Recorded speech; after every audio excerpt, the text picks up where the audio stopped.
Hello everyone. You are watching Thinkonomics Study with Navarun. Myself, Mr. Navarun Mandal, Senior Subject Master of Economics in St. Paul School, Darjeeling. I am trying to help you out to study economic application for those who will be appearing for the board exam in the coming year. In our last lesson, I have tried to teach you the difference between desire and demand, then the factors which affect the demand. For example, the price of the commodity, income of the consumer, taste and preference, price expectations, government policies. These are the different factors which affect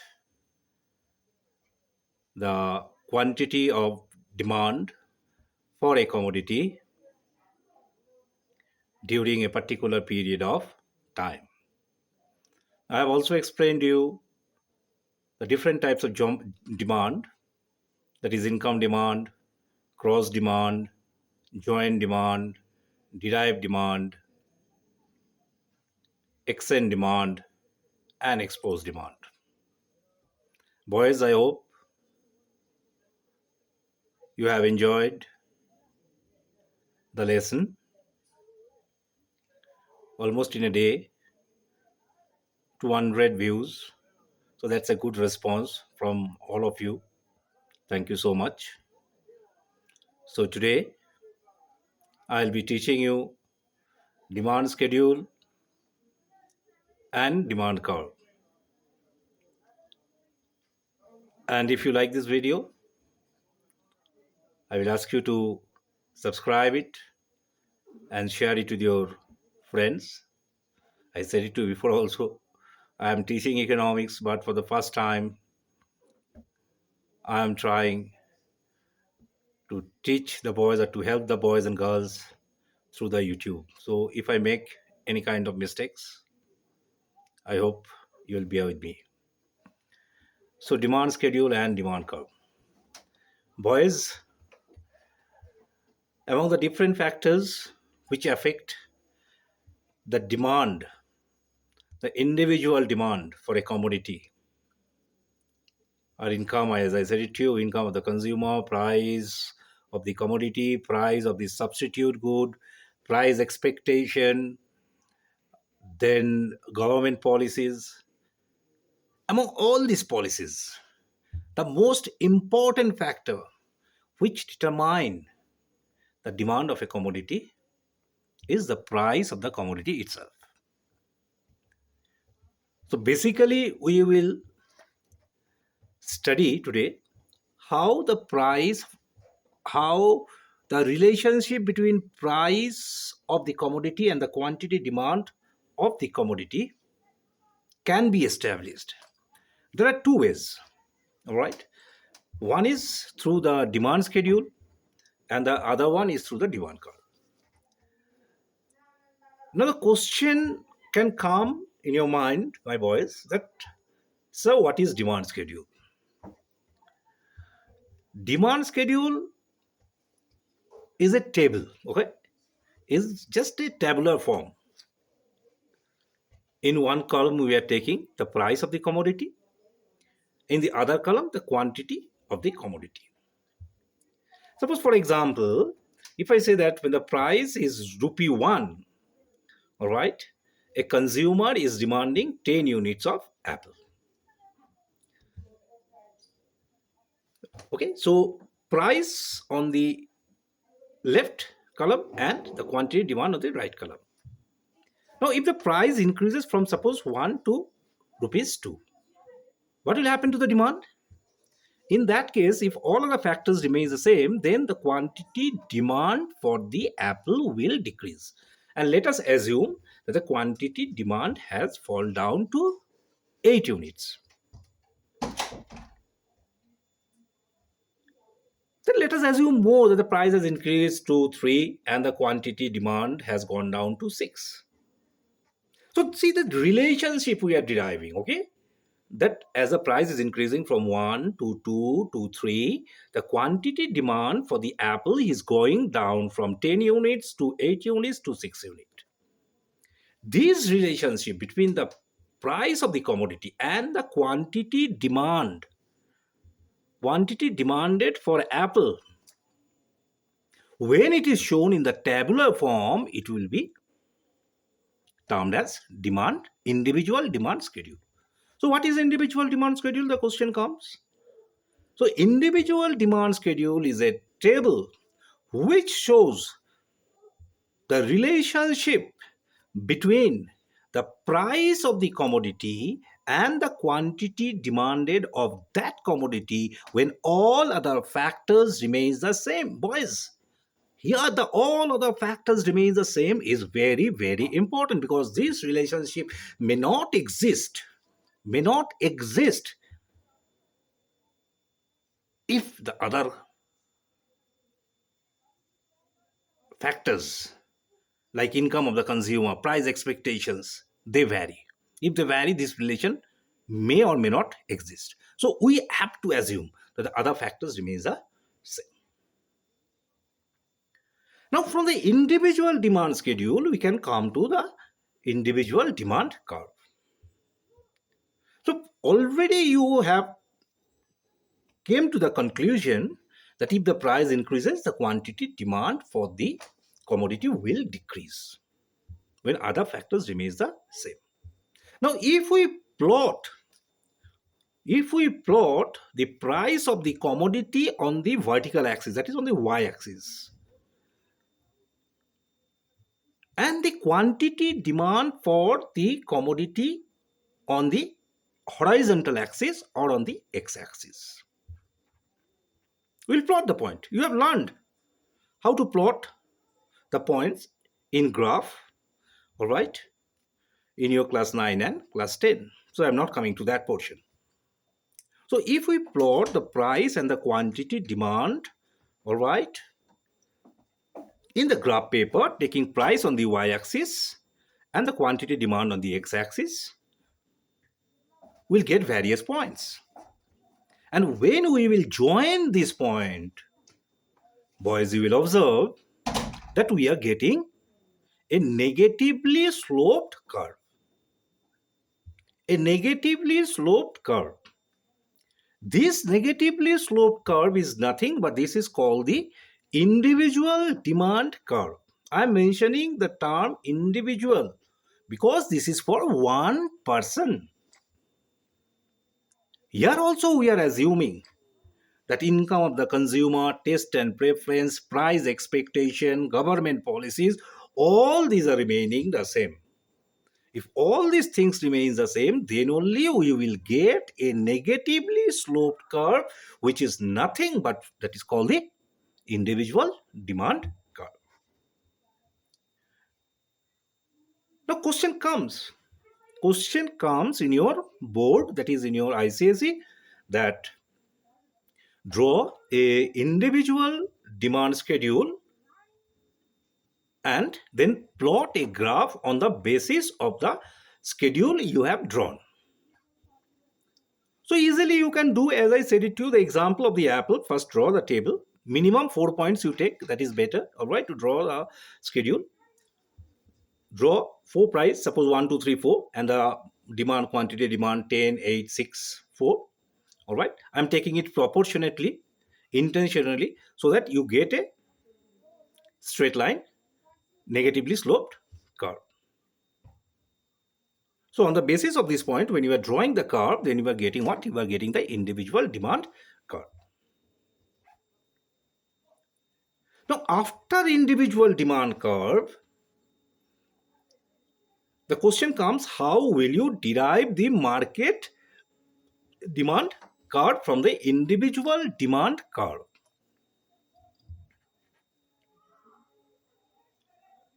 Suppose taking price on the vertical axis and the quantity demand on the horizontal axis, If I plot the demand curve of Sachin, the demand curve of Saurabh, and the demand curve of Dhoni in the same graph paper, all right, for the cricket bat, then the market demand for the cricket bat, if I consider that there are only three individuals, Sachin, Saurabh, and Dhoni, then the market demand curve for the cricket bat will be found out by the horizontal summation of the individual demand curve of Sachin, Saurabh, and Dhoni for the cricket bat. So your answer will be how to find out the market demand curve from the individual demand curve. Your answer is to get the market demand curve from the individual demand curve, we must have the horizontal or the lateral summation of the individual demand curve. Boys, important question for your ICSE. Those who are preparing ICSE, you can note it down. This is one of the important question. All right. So whatever we have discussed till now, to draw the individual demand schedule, individual demand curve, and then the market demand curve from the individual demand curve.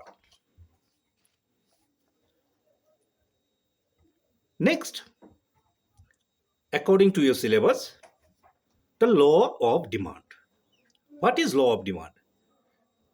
By this time, you already came to know that if the price of the commodity increases, then the demand for that commodity will decrease. If I elaborate it little bit, stating that when other factors remains the same, when other factors, that is the income of the consumer, taste and preference, price expectation, government policies, if all these things remain same, and if the quantity demand increases with the decrease in price and vice versa, then we will call it as a law of demand. This is law of demand.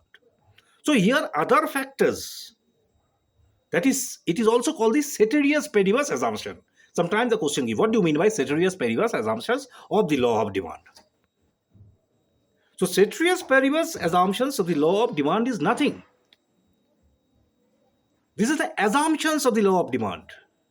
We are assuming that the price of the related good remains the same. We are assuming that the income of the consumer is not changing. We are assuming that the taste and preference of the consumer remains the same. We are assuming that the number of consumers in the market remains the same. We are assuming that the good is a normal good. If all these assumptions stays, all right, if all these assumptions are taken into consideration and the price of the commodity varies inversely with the quantity demanded, then it will be termed as what? The law of demand. And the assumptions are the ceteris paribus assumptions. Easy thing. So the question can give it to you, 2 marks question for ICSE. What are the assumptions for law of demand? You can give any two. But if you ask me which two, I will definitely say the first one must, that number one, the good considered is normal good. And I can say that the income of the consumer, taste and preference, and price expectations remains the same. I will give these two assumptions, and I expect that you will get the full marks for this according to my experience. All right, because I have evaluated the paper 5-6 years back. So during that time, what I saw that these two assumptions, if you give it, it will be good enough. All right. So these are the assumptions for the law of demand. Now, boys, I said it to you that considering that the other assumptions remain the same, then the price of the good and the quantity demand, they varies inversely, or there is a negative relationship. So what is the shape of the demand curve? The shape of the demand curve is negatively sloped. That is, it is coming this way, negatively sloped demand curve. Now, why the demand curve is negatively sloped? There are various reasons. But the most important reasons for negatively sloped demand curves are: number one, income effect; number two, substitution effect; and number three is law of diminishing marginal utility. Let me explain one by one. Income effect. What is income effect? It has been observed that if the price of the commodity decreases, all right, if the price of the commodity decreases, then the purchasing power of the consumer will increase. What it implies? It implies that the real income of the consumer has increased. So, due to decrease in price, purchasing power has increased. That implies the real income has increased. This is nothing but the income effect, which will motivate the consumer to consume more. Let me give you an example. Suppose your income is rupees 100, all right, and you want to buy pens. Each pen is rupees 10. How many pen you will be able to purchase? Number of pen is your money income, that is 100, divided by 10, that is equal to 10. So you will be able to purchase 10 pen. Now suppose your money income remains same at 100, all right, and the price of each pen has decreased from rupees 10 to rupees 5. Okay, check here, your money income remains the same, but only the price of the pen has gone down from 10 to rupees 5. So how many pen you will be able to purchase? The number of pen which you will be able to purchase is 100 divided by 5. That is 20 unit. See, nothing to do with money. It is said income. Nothing to do with income. It is because of the decrease in price, your purchasing power has increased. That is, your real income has increased, which is motivating you to purchase, which is motivating or inducing you to purchase more of the commodity. This is known as the income effect. Important question, very they try, because most of the boys, most of the girls, okay, they make mistake by seeing the income effect. They say that if the money income increases, then the quantity demand increases. No, it is not like that. It is related with the price. Please keep it in mind, this one. All right, short answer type question, what do you mean by income effect? If long answer type question, then the question will be, what are the reasons for downward sloping demand curve? So the first reason is the income effect. The second reason for downward sloping demand curve is substitution effect. Let us consider that the goods are substitute to each other, all right? Easy example, let's take tea and coffee, all right? Tea and coffee. It's very easy. If the price of tea decreases, all right, and the price of coffee we are assuming to remain the same, what will be the consequences? If the price of tea decreases, all right, then tea becomes much more attractive to the consumer, isn't it?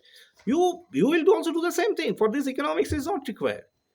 If the price of one commodity decreases and the price of the substitute commodity remains the same, most of you, not all, but most of you will substitute from coffee to tea, because it is now much more attractive, much more cheaper. So the demand for the tea will increase. This is known as substitution effect. That is, if I say in one line, that is, if the price of a good decreases and the price of its substitute remains the same, then the demand for the good whose price has decreased will increase, because it is now much more attractive. This is known as substitution effect. The second reason. So, what are the two reasons for the negatively sloped demand curve or the downward sloping demand curve? The first one is income effect, and the second one is your substitution effect. The third reason for downward sloping demand curve is law of diminishing marginal utility. I repeat, law of diminishing marginal utility. My boys, from my experience, all right, in the last 20 years, this is another point where the students they face difficulties. They face difficulties in explaining. This part has two. This has two part. What are those? First of all, what do you mean by law of diminishing marginal utility? And after that, how it explains the law of demand. First, let me explain the law of diminishing marginal utility, which you must have studied in class 9 in the very first chapter, that is the basic concepts of economics. It has been found that if the consumer goes on consuming more and more of a commodity within a short span of time,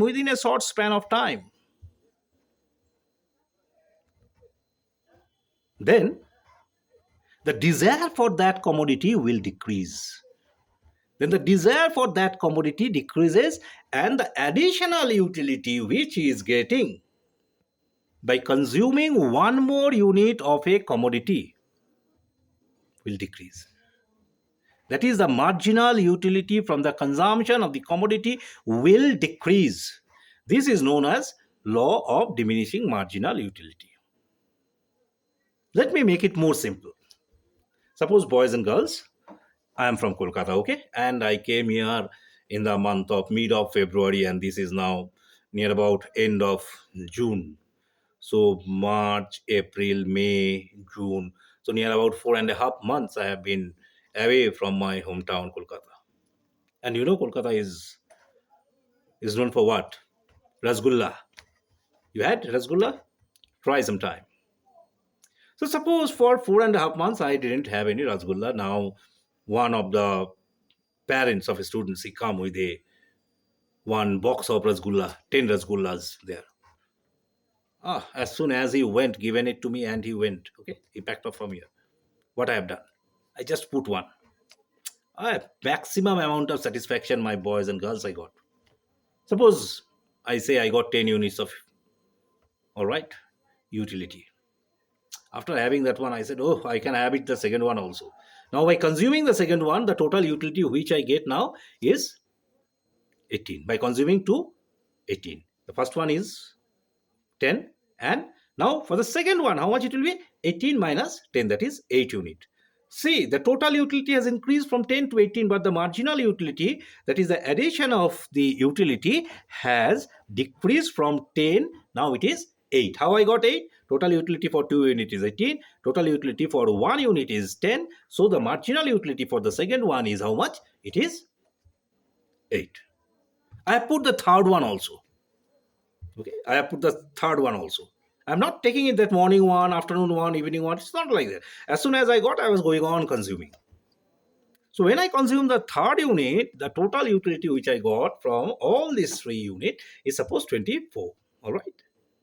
So what is the marginal utility or the extra unit of utility for the third one I got? That is 24 minus of 18. That is 6 units of utility. So boys and girls, what we are observing here, that the total utility is increasing. All right. All right. But the marginal utility is decreasing right from the beginning. That is from 10 units to 8 units to 6 units. Why this is happening? This is actually the law of diminishing marginal utility. But why it is happening? The main reason that the marginal utility or the additional utility from the consumption of one more unit of a commodity is decreasing because the desire for that commodity is going on decreasing. The first unit of rasgulla I had after 4.5 months. The second unit of rasgulla I had after 4.5 months, maybe 1 minute after. The second one, maybe third one, maybe after two minutes. So I'm going on consuming as I'm getting more and more of that rasgulla. Okay. So desire for the rasgulla is going on decreasing, and after some time, if I go on consuming all 10, I will start puking. It will come out. I'll not be able to digest. I'm not such a strong man. So it will be a negative utility if I start puking. So it is said that if a consumer goes on consuming more and more of a commodity within a short span of time, the desire for the commodity will decrease. All right. And hence the additional utility or the marginal utility which he is getting will decrease. This is known as law of diminishing marginal utility. But what is my objective? My objective is not to state the law of diminishing marginal utility. My objective is how law of diminishing marginal utility determines the slope of the individual demand curve, or how law of diminishing marginal utility states or explains the negatively sloped or the downward sloping demand curve. Economist has found out that an individual will get maximum amount of marginal utility when price of the commodity is equal to marginal utility of that commodity, that is Px is equal to mu of x. I am paying 10 rupees for purchasing an apple. Why I am paying 10 rupees? Because I am assuming that I am getting 10, the utility of rupees 10 by consuming that apple. I am purchasing economics book for rupees 300. Why I am paying rupees 300? Because I am assuming that I am getting the utility of rupees 300 by consuming or by studying that economics book. So the economists found that for maximum utility, price of the commodity is x, that is Px is equal to mu of x. Now suppose the price of the commodity decreases, Px decreases. What will happen? Px is decreasing, but the marginal utility is remaining the same. If Px is decreasing but the marginal utility is remaining the same, it implies that the consumer is getting more marginal utility than what he is paying. The price of the apple has gone down from rupees 10 to rupees 8. But till now I am getting what? I am getting the marginal utility of rupees 10. What will the rational consumer do? Think. A rational consumer, whenever he is getting more utility than what he is paying, he will definitely consume more. He will definitely consume more. You can verify in your surroundings. He will start consuming more. Now, as he starts consuming more, boys, what I said it to you just now, that the marginal utility of the apple or of that commodity will decrease.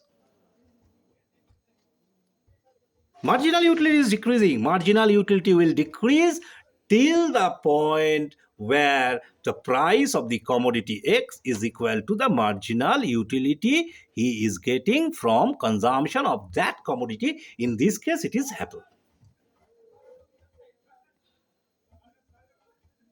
So ultimately what we saw? That as price decreases, marginal utility will be more than price of the commodity. So the consumer will go on consuming more and more of that commodity. And as the consumer consumes more and more of that commodity, his marginal utility will decrease. His marginal utility will decrease till the time where Px is equal to Mux. So what we have derived from here? We have derived the negative relationship between the price of the commodity and the quantity demanded of that commodity. This is what? This is only the law of demand, the inverse relationship or the downward sloping demand curve. Thus, we can say that law of diminishing marginal utility explains the law of demand. Dear students, most of the boys and girls, what I saw, they will write only the first part. That is only the law of diminishing. They will just say the law of diminishing marginal utility without deriving that how law of diminishing marginal utility explains the downward sloping demand curve. No, you will not get the full marks. In order to get the full marks, what you have to do, you have to show the relationship between the price of the commodity and the quantity demanded of that commodity. It is must. And it is one of the favorite question. It is one of the favorite questions of the council that explain the downward sloping demand curve. So what are the reasons we have studied? The three reasons for the downward sloping demand curve. What are the three reasons? Number one, income effect. Number two, substitution effect. And number three, law of diminishing marginal utility. Dear boys and girls, it is almost half an hour, and I know concentration of yours, it will be difficult to keep more than half an hour. So this much will be enough for today. I expect you to listen to the video. If you listen it once at least properly, concept will be clear. But then also if you have any problem, if you face that there are some kind of difficulties in understanding the concept, you can always text your questions in the comment box.